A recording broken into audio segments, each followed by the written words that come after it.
तो मैं आज BTTH के न्यू एपिसोड को एक्सप्लेन करने जा रहा हूँ। तो एपिसोड की स्टार्टिंग में हमें दिखाया जाता है शाओयान के भाई को, जो कि वहां पर खड़ा होता है। तभी उसके पीछे से एक वॉरियर आता है और बोलता है कि चीफ, हमारे आधे स्नाइपर मारे जा चुके हैं, लेकिन खुशखबरी की यह बात है कि हमने उनके 2 गुने ज्यादा सिपाहियों को मार दिया है, लेकिन अभी भी हम उन्हें रोक नहीं पा रहे हैं। अगर इस हालत में हम लड़ते रहे तो हम उन्हें महल में आते हुए नहीं रोक पाएंगे, तो प्लीज आप कुछ कीजिए। जिसके बाद शाओयान का भाई से बोलता है कि सारे सिपाहियों को बोल दो कि तुम लड़ने के लिए तैयार हो जाओ और अपने खून की आखिरी बूंद तक हम लड़ेंगे। जिसके बाद हमें दिखाया जाता है कि उसके सारे सिपाही उन दूसरे एनिमी से लड़ने के लिए आगे बढ़ जाते हैं, जो कि फैंग के ही सिपाही होते हैं। जिसके बाद हमें दिखाया जाता है कि शाओयान का भाई उस कास्टल से बाहर आ जाता है गेट से। तभी 4 डाउन लेवल के वॉरियर उसके पास आते हैं, जिनमें से फैंग होता है, और वो बोलता है कि हाँ, तो तुम इस ऑर्गेनाइजेशन के लीडर हो, मुझे लगता है कि तुमने अपनी मौत को दावत दिया है। तभी वो अपने साथियों को बोलता है कि इसे मार दो। जिसके बाद हमें दिखा जाता है वो दावांग लेवल के तीनों सिपाही शाओयान के ब्रदर को मारने के लिए आगे बढ़ते हैं, जिसे देखकर शाओयान का ब्रदर समझ जाता है कि मैं इन तीनों से एक साथ तो लड़ नहीं पाऊंगा, तो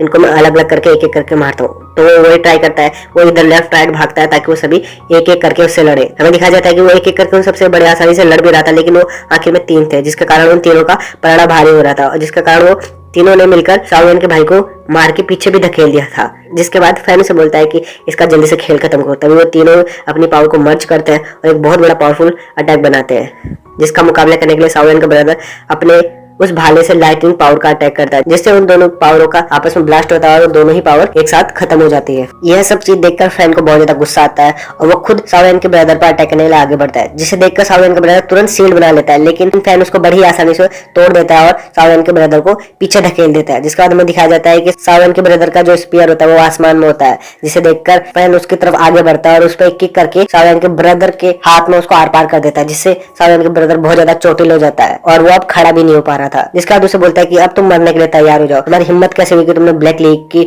बीच में अपनी अंगुली करी। और वो ये सब बोल के उस पर अपने एक स्पीयर से उस पर अटैक कर देता है। जिसके बाद में दिखाया जाता है वो स्पीयर उसके जितने जितने पास जाता है वो चीजें सोचता है कि थर्ड ब्रदर मुझे माफ करना कि मैं आपके मौत का बदला नहीं ले पाया और शाओयान फैमिली में मैं एक दाग की तरह रह गया। वो ये सब चीज बोल ही रहा होता है, तभी हमें दिखा जाता है कि वो भाला शाओयान के भाई के बिल्कुल पास आ जाता है। तभी वहां पर शाओयान के भाई के बिल्कुल आगे एक शील्ड बन जाती है, जिससे उसका भाला वहां पर ही खत्म हो जाता है। जिसे देखकर फैन बोलता है कि ये तुम तीसरा इंसान कौन है जो हमारी फाइट के बीच में आ चुका है, तुम्हारी हिम्मत कैसी हुई कि तुम ब्लैक लीग के बीच में आए हो। जिसके बाद हमें दिखाई जाती है कि वो शील्ड किसी और ने नहीं, शाओयान ने बनाई होती है। तभी शाओयान फैन को बोलता होता है कि अरे बुड्ढे क्या हुआ, हमें तो 2 साल हो गए कि मैंने तुम्हें नहीं देखे। तुमने पिछली बार जब हम आखिरी बार मिले थे तो तुम लड़ाई के बीचों भागे, क्या तुम ये भूले तो नहीं?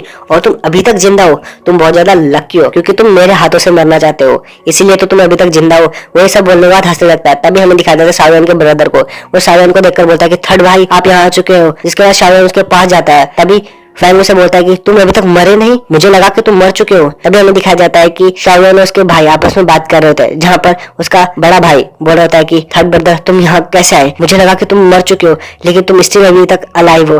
जिसके बाद शाओयान से बोलता है कि हाँ भाई मैं मरा नहीं, क्योंकि शाओयान फैमिली की सुरक्षा तो मुझे ही करनी है ना, और बहुत सारी जिम्मेदारियां भी थी, तो मैं इतनी जल्दी कैसे मर सकता था। जिसकी सभी बातें सुनकर शाओयान उसको बोलता है कि तुम रेस्ट करो, इन सबको मैं संभालता हूँ। जिसके बाद शाओयान का दूसरा भाई से बोलता है कि नहीं भाई, ये चारों बहुत ज्यादा पावरफुल है, जिनमें से 3 तो डाओवांग लेवल के हैं और एक ये डाओवांग लेवल का है। तो जिसके बाद शाओयान से बोलता है कि तुम इसकी चिंता मत करो, इन चारों के लिए मैं अकेला काफी हूँ। जिसके बाद उसका भाई बोलता है अगर आप लड़ने जा रहे हो तो मैं भी आपके साथ लड़ने के लिए आता हूँ। जिसके बाद शाओयान बोलता है कि नहीं, आप अभी रेस्ट करो, अभी आपका रेस्ट जरूरी है, इनके लिए तो मैं नहीं काफी हूँ, क्योंकि पिछली बार भी मैंने फैंग को मारकर भगा दिया था, इस बार मैं इसको जाने नहीं दूंगा। जिसके बाद उसका भाई वहां पर रेस्ट करता है और शाओयान उससे फाइट करने के लिए आगे बढ़ता है। जिसके बाद हमें दिखाया जाता है कि शाओयान मैदान में आता है और जिसके बाद शाओयान बोलता है कि आज मैं तुम्हें जरूर मार के रहूंगा। जिसके बाद हमें दिखाया जाता है फैन और शाओयान अपनी पावर बढ़ाता है और एक दूसरे पर अटैक करने के लिए आगे बढ़ता है। तभी हमें दिखाया जाता है कि उन दोनों से भी ताकतवर एक ऑरा उनकी तरफ आता है, जिसे देखकर वो दोनों ही बहुत ज्यादा हैरान हो जाते हैं। फैन तो बहुत ज्यादा हैरान होता है कि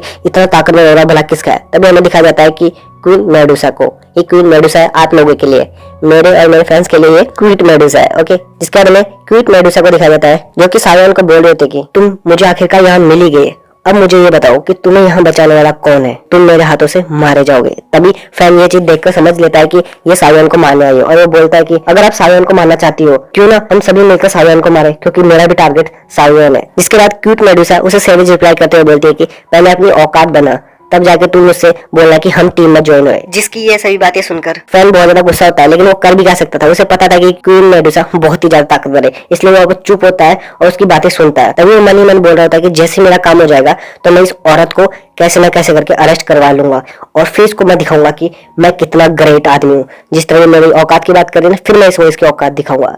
तभी हमें दिखाया जाता है सायन को, जो कि क्वीन मेडुसा को बोल रहा था कि क्वीन मेडुसा, मैं अपनी जिंदगी तुम्हारे नाम करने के लिए तैयार हूँ, लेकिन प्लीज आज के दिन नहीं। तभी सायन क्वीन मेडुसा को बोलता है कि मुझे आज छोड़ दो और इस मैच में प्लीज इंटरफेयर मत करो। मुझे अच्छी तरह से याद है कि तुम कितनी ज्यादा दयालु, पिछली बार भी तुमने मुझे छोड़ दिया था, प्लीज इस बार भी मेरी बात मान लो और मुझे छोड़ दो, क्योंकि ये लड़ाई सिर्फ मेरी नहीं, मेरे ब्रदर और मेरी पूरी फैमिली की है। जिसकी बात सुनकर क्वीन मेडुसा को उस पर गुस्सा आ जाता है और वो अपनी ग्रेविटी पावर से उस पर अटैक कर देती है, जिसके कारण सायन उसकी पावर झेल मिलता है, लेकिन क्वीन मेडुसा उसकी पावर और ज्यादा बढ़ा देती है। लेकिन स्टिल सायन उसकी आंखों में आंखें देखता है और वो अभी भी स्टिल उसको देख ही रहा होता है, जिसे देखकर क्वीन मेडुसा थोड़ा सोचती है और वो फिर वहां अपनी पावर रोककर वहां से चली जाती है और जाने से पहले बोलती है कि ओके मैं इस बार जा रही हूँ, लेकिन तुम्हें याद रखना होगा कि तुम्हारी जिंदगी सिर्फ मेरे हाथों जाएगी। जिसके ये सब बोलने के बाद हमें दिखाया जाता है कि फैन सायन को बोल रहा होता है, अच्छा वो औरत चली गई, हम चार ही तुम्हारे लिए काफी है, हम चार तुम दोनों भाइयों के लिए काफी है। जिसके बारे में दिखाया जाता है कि वो चारों